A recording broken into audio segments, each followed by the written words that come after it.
ସାଙ୍ଗମାନେ ଆଉ ଦେଖ ଆମେ ଏଠି କଣ ସମସ୍ତେ ବସିକି ଆମର ଲିସିନ୍ ଡାଡି ମାଛ ବାଜୁଛନ୍ତି। ଆମର ପୋହଳା ମାଛ ଆସିଛି ନଈରୁ ଦେଶୀ ମାଛ।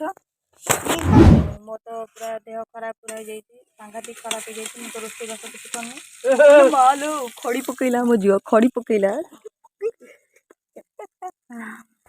ତ ମୁଁ ଏଇଠି ବସିଛି ଚୁପ୍ ହେଇକି, କାହିଁକି ନା ମେଡ଼ିକାଲରୁ ଆମେ ସକାଳ ଯାଇଥିଲୁ କୁହୁଡ଼ିରେ, ଆସିଲୁ ପୁରା 4ଟା ବେଳକୁ 6 ନମ୍ବର ମେଡ଼ିକାଲ କ୍ୟାପିଟାଲ ହସ୍ପିଟାଲରେ। ମାନେ ତ ଗଲେ ସେଠି ଗୋଟେ ଦିନ ନିକ୍ୱା।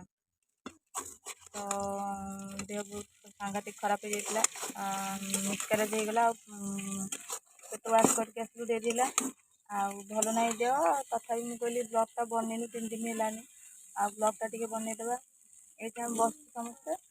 ଆଉ ଆମର ମାଛ ଭଜା ହେଉଛି, ମାଛ ଭଜା ସରିଲେ ମୁଁ ଭାତ ଖାଇକି ମେଡ଼ିସିନ ଖାଇକି ଟିକେ ଶୋଇବି।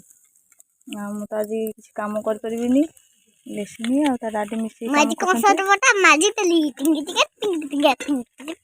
ଗୁଗାଲ ହଁ ମୋ ଘରରେ ଟିକେ କାମ କରିଦେଲା ମୋ ଝିଅ। ଆଉ ମୋ ମା ଖାଲି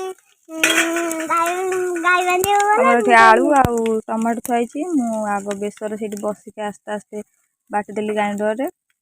ଆଉ ଥୋଇଛି, ଭାଗ ମାପ ଜଣା ନାହିଁ ନା ଲିସିନ୍ ଡାଡିକି। ତ ସେଦିନ ବୋଉ କରିଥିଲି, ରୋଷେଇ ଛାଡ଼ରା ହେଇଗଲାଣି, ଖଟା ପାଣି ଚା ହେଇଯାଇଥିଲା। ଆଉ ଯାହା ହଉ କରିଥିଲେ ତ ଖାଇଦେଲୁ ସେଉ। ଆଉ ଆଜି ମୁଁ ଟିକେ ଯେତିକି ଦରକାର ତରକାରୀରେ ବାଟି ଦେଇଛି, ଏଇଠି ରଖିଛି। ତରକାରୀଟା ହେଲେ ଖିଆ ହବ, ମେଡ଼ିସିନ ଖାଇକି ଶୋଇପଡ଼ିବା।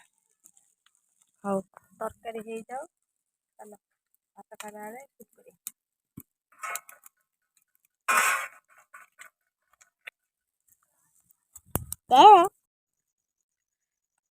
ଆମର ତରକାରୀ ସରିକି ଚୁଲି ଲିଭିଗଲାଣି, କିନ୍ତୁ ଆମେ ମା ଝିଅ ଖାଇବା ଷ୍ଟାର୍ଟ କରିସାରିଲାଣୁ। ଭିଡ଼ିଓ କରିବାକୁ ମନ ନାହିଁ।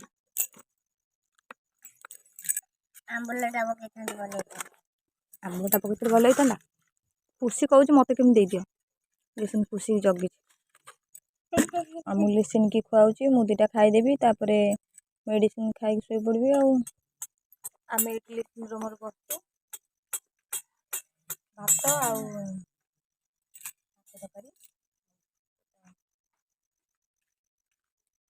ଖାଇବନି ହାତରେ ତା ଖୁଆ କର ମେଣ୍ଡି ମୁଣ୍ଡ କରିକି ଦିନ ସାରା କୁଣ୍ଡେଇନି, ହାତରେ ଖାଲି ସିନା ଦେହ ଲାଗିବ।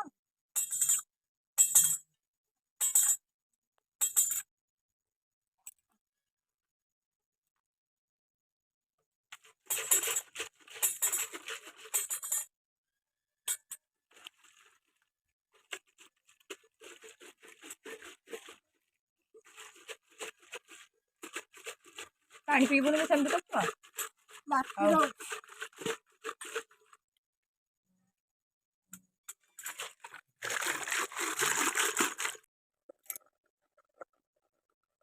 ତ ଆମର ଏବେ ଡାଲି ବସିଛି। ପୋହଳା ମାଛ ତରକାରୀ ଖାଇକି ଭିଡ଼ିଓଟି ଶେଷ ହେଇପାରିଲାନି। ଆଉ ଡାଲି ବସିଛି ଏଇଠି, ଆଉ ଡାଲି ହେଇଲାଣି।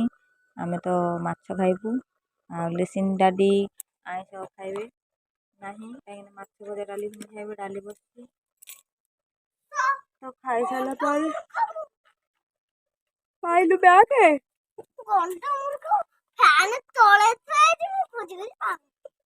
ସେଇଟା ବାଜୁ ନେଇ ପାହାର। ଲିସିନ୍ ଏବିକା ଗଲା ପାଠ ପଢ଼ିବ ସେ ଘରେ, ପାଠ ପଢ଼ୁ, ଖାଇଲେ ତ ମେଡ଼ିସିନ ଖିଆ ହବ। ଆଉ ଡାଲିଟା ହେଇଗଲା ପରେ ତାଙ୍କ ପାଇଁକା ସରିଯିବ ରୋଷେଇ। ତ ମୁଁ ଏଇଠି ବସିଛି, ଭଲ ଲାଗୁନି, ଏପଟ ସେପଟ ହେଇକି। ଆଉ ଏବେ ଏଇଠି ବସିଛି, ଡାଲି ସରିଲା ପରେ ଖିଆପିଆ ଚାଲିବ। ଆଉ ଲିସିନ୍ ଗଲା ପାଠ ପଢ଼ିବ, ପାଠ ପଢ଼ିକି ଆସିଲା ପରେ ଖାଇବ ସିଏ, ତାପରେ ଯାଇ ଶୋଇବ। ମତେ ବହୁତ ଜୋରେ କଷ୍ଟ ଲାଗୁଛି, ବହୁତ ବାଧାଳିଆ ବି ଲାଗୁଛି, ଆଉ ଦୁର୍ବଳ ଲାଗୁଛି, ଭଲ ଲାଗୁନି।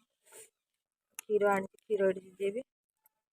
ରାତିରେ ମୁଁ କିଛି ଖାଇବିନି, କ୍ଷୀର ପିଇକି ଟିକେ ଶୋଇପଡ଼ିବି। ଭଲ ଲାଗୁନି ମତେ। ରୋଷେଇ ସରିବ ଖାଲି ଅପେକ୍ଷା ଅଛି। ହଉ ସାଙ୍ଗମାନେ ଭିଡ଼ିଓଟି ମୁଁ ଆଜି ଛୋଟ ବି ବନେଇଛି। ଭଲ ଲାଗିଲେ ଲାଇକ୍ ଆଉ ସେୟାର କରିବେ। ସବସ୍କ୍ରାଇବ୍ କରୁନାହାନ୍ତି ଜମା ବି, ଆଉ ଚ୍ୟାନେଲକୁ ଟିକେ ସବସ୍କ୍ରାଇବ୍ କରିବେ।